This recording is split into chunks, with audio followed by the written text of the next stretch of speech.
Okay, for problem 34, we're going to use our exponent rules to simplify this.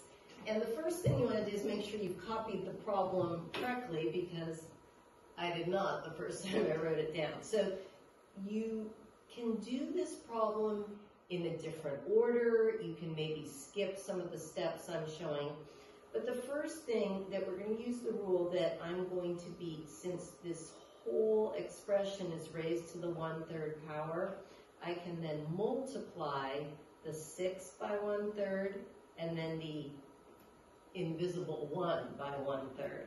Similarly, this is a 1, we'll multiply by 2/3 and the 2 by 2/3. So I'm going to have an x to the 6/3, a y to the 1/3, and x to the 2/3, a y to the 4/3. And they're just all being multiplied together, right? Because this was being multiplied, this was being multiplied.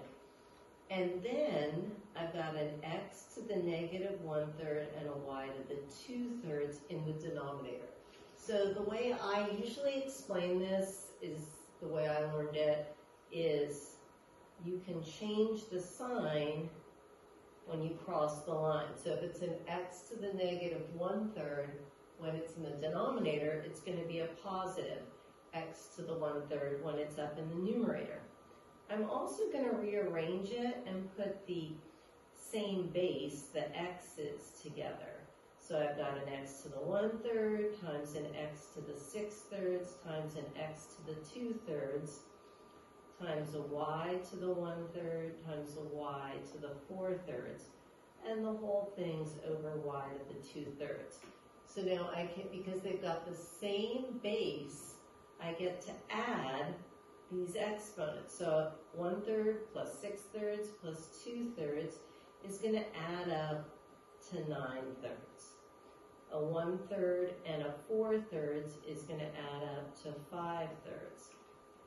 So then, since I've got the same base here in the numerator and the denominator, I can subtract the 2/3 from the 5/3. So I end up with an x 9/3 is equal to 3, and then 3/3 is equal to 1. And you can write the 1, but you do not have